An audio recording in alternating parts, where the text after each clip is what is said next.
আজকে আমার গীতা পাঠের থেকে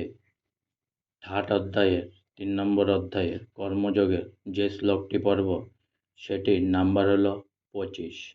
সক্তা কর্মণ্ড বিদ্ধাংস যথা কুবন্তি ভারত কুজাত বিদ্ধাংস তা শক্তশ্চি কিশূল কসংগ্রহম।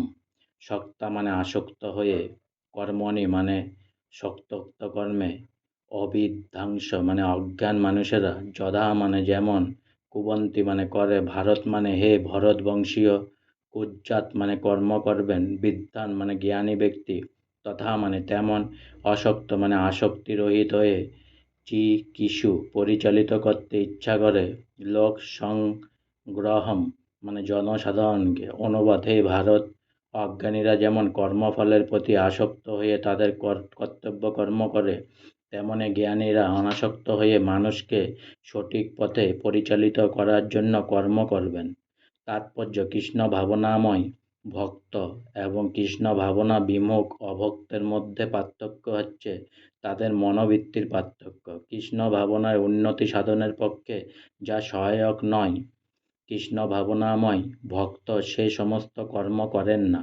অবিদ্যার অন্ধকারে আচ্ছন্ন মায়ামুগ্ধ জীবের কর্ম আর কৃষ্ণ ভাবনাময় মানুষের কর্মকে অনেক সময় আপাত দৃষ্টিতে একই রকম বলে মনে হয়, কিন্তু মায়াচ্ছন্ন মূর্খ মানুষ তার সমস্ত কর্ম করে নিজের ইন্দ্রিয় তৃপ্তি করার জন্য, কিন্তু কৃষ্ণ ভাবনাময় মানুষ তার কর্ম করে শ্রীকৃষ্ণের তৃপ্তি সাধন করবার জন্য। তাই মানব সমাজে কৃষ্ণ ভাবনাময় মানুষের অত্যন্ত প্রয়োজন, কেননা তারাই মানুষকে জীবনের প্রকৃত গন্তব্যস্থলের দিকে পরিচালিত করতে পারেন।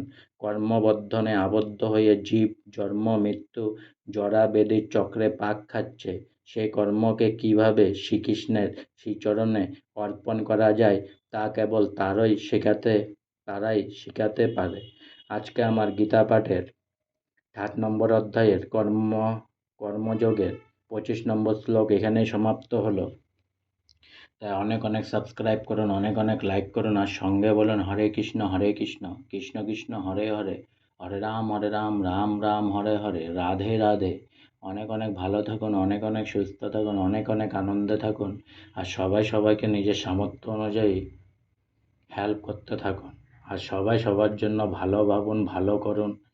প্লিজ পারলে উপকার করুন, অপকার কোনোদিনও করবেন না। আপনার কেউ অপকার করলে আপনি ছেড়ে দেন ভগবানের উপরে। হরে কৃষ্ণ, রাধে রাধে। অনেক অনেক সাবস্ক্রাইব করুন, অনেক অনেক লাইক করুন প্লিজ।